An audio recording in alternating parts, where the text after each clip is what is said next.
আসসালামু আলাইকুম। হ্যালো বন্ধুরা, তোমরা কেমন আছো? আশা করি তোমরা ভালো আছো। আমি আলহামদুলিল্লাহ ভালো আছি। আমার শখের কিচেনে তোমাদের সবাইকে স্বাগতম। প্রতিদিনের মতো আবারও একটি রেসিপি নিয়ে আসলাম। রমজান স্পেশাল ছোলা বুট ভুনা। একটু ভিন্নতাভাবে দেখানোর চেষ্টা করেছি। একঘেয়েমি ছোলা বুট রান্না তো সবাই খেয়ে থাকো। আমি একটু মাংস দিয়ে ছোলা বুটটা রান্না করে দেখাবো। চলো শুরু করি। আমি প্রথমে পেঁয়াজ কুচি আর কাঁচামরিচ কুচি নিয়েছি, তেলের পুরে দিয়ে দিলাম। একইভাবে ছোলা বুট রান্না না করে একটু ভিন্নতাভাবে যদি রান্না করে খাওয়া যায়, পরিবারের লোকও খুশি হয়ে যায়, মুখের টেস্টটাও বেড়ে যায়। আর আমি যেভাবে রান্নাটা করব ছোলা বুট, এটা মুড়ি দিয়েও অনেক টেস্টি লাগবে, খালি মুখেও সালাতের সঙ্গে পরিবেশন করলেও অনেক মজা লাগবে খাইতে। আমি মুরগির মাংস দিয়ে দিলাম, কিউব করে কেটে নিয়েছি। আমি অল্প একটু রান্না করব, এই কারণে অল্প মাংস দিচ্ছি। তোমরা যদি বেশি পরিমাণে রান্না করো তাহলে বেশি মাংস দিতে পারো। এখানে আদা রসুন জিরা বাটা, আর এখানে হলুদ গুঁড়া, শুকনো মরিচের গুঁড়া, গরম মশলার গুঁড়া আর ধনিয়ার গুঁড়া। একটু পানি দিয়ে দিলাম। এবার ভালোভাবে মাংসটাকে কষিয়ে নিতে হবে।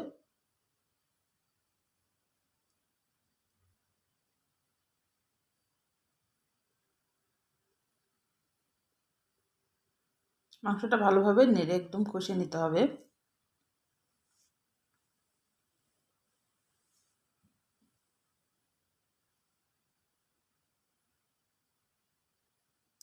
পরিমাণ মতো লবণ দিলাম।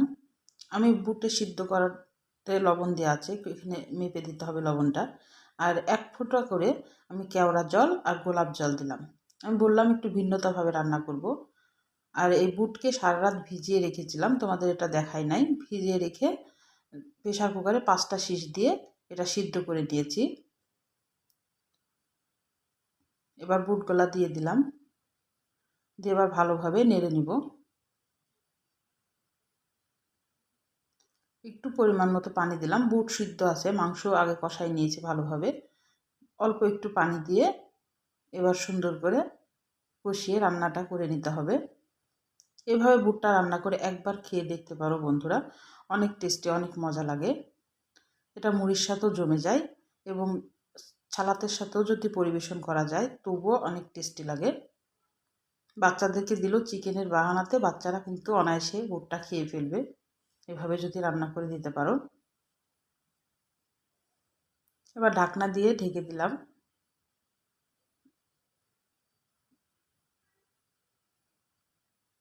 এরা ইফতারিতে মুড়ির সাথে পরিবেশন করতে পারো তোমরা।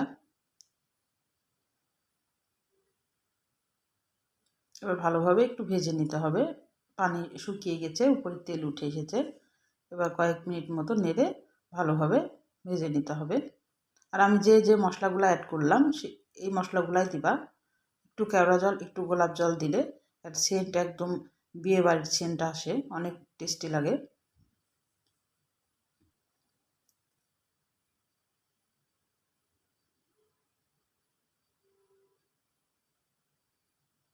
আমি 2-3 মিনিট মতো এখন খালি একটু ভেজে নেব। দেখো কত সুন্দর লাগছে, খাইতে কিন্তু অনেক মজা হয়েছিল।